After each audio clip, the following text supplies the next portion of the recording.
కాంతార ప్రస్తుతం కన్నడ చిత్ర పరిశ్రమతో పాటు తెలుగు చిత్ర పరిశ్రమలో కూడా ఈ సినిమా గురించి పెద్ద ఎత్తున చర్చలు నడుస్తున్నాయి. కన్నడ దర్శకుడిగా ఎంతో మంచి గుర్తింపు సంపాదించుకున్న రిషబ్ శెట్టి హీరోగా కాంతార అనే సినిమా ద్వారా ప్రేక్షకుల ముందుకు వచ్చిన విషయం తెలిసిందే. 2022లో రిలీజ్ అయిన ఈ సినిమా ఎలాంటి అంచనాలు లేకుండా ప్రేక్షకుల ముందుకొచ్చి అద్భుతమైన విజయం సొంతం చేసుకోవడమే కాకుండా ఈ సినిమాలో రిషబ్ నటనకి గాని నేషనల్ అవార్డు కూడా లభించింది. ఈ సినిమాకి మంచి ఆదరణ వచ్చిన నేపథ్యంలో కాంతార 2 సినిమాని కూడా ప్రేక్షకుల ముందుకు తీసుకురావడానికి సిద్ధమవుతున్నారు.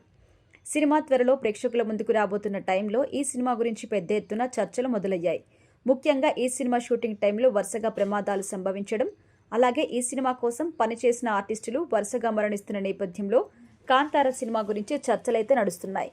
ఈ సినిమాలో పంచ్లూరి దేవుడు గురించి ఎంతో అద్భుతంగా చూపించారు. భూతకోల ఆచార సంప్రదాయాల ప్రకారం ఈ సినిమా ప్రేక్షకుల ముందుకొచ్చి విజయం సొంతం చేసుకుంది. అయితే ఇలా దేవుడికి సంబంధించిన సినిమా కావడంతో ఈ సినిమా కోసం పనిచేసే నటీనటుల్ని ఏదైనా దైవిక శక్తి వెంటాడుతోందా, లేకపోతే ఏదైనా శాపం వెంటాడుతుందా అనే సందేహం వ్యక్తమవుతుంది. ఇలా ఒకే సినిమాకు చెందిన 4 ఆర్టిస్టులు మరణించడంతో ఖచ్చితంగా ఈ మరణం వెనుక ఏదో అతీత శక్తి దాగి ఉందని అందరూ భావిస్తున్నారు. కేవలం నెలల వ్యవధిలో సినిమా కోసం పనిచేసిన ప్రభాకర్ అనే నటుడు గుండెపోటుతో మరణించారు. అదేవిధంగా రాకేష్ పూజారి మే నెలలో గుండెపోటుతో మరణించారు.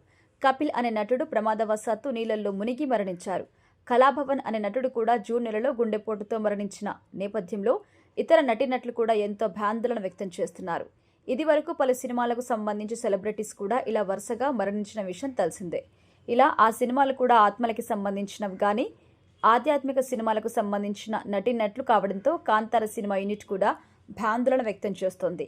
అయితే కొంతమంది ఈ మరణాల్ని సహజ మరణాలుగా భావిస్తున్నప్పటికీ ఒకే సినిమాకు చెందిన వారు ఇలా వరుసగా మరణించడంతో ఆందోళన వ్యక్తమవుతోంది. అయితే ఇప్పటి వరకు ఈ మరణాల గురించి హీరో రిషబ్ శెట్టి లేదా నిర్మాణ సంస్థ హోమ్ బలే వారు ఎక్కడా స్పందించలేదు. మరి ఈ 4 మరణం వెనుక ఉన్న ఆంతర్యమేంటో తెలియాల్సి ఉంది. ఇకపోతే ఈ సినిమా అక్టోబర్ 2న విడుదల కాబోతుందని వెల్లడించారు. ఇక 3వ భాగం కూడా రాబోతుందని ఇదివరకు వార్తలు వచ్చాయి. మరి వరుస మరణాలతో ఈ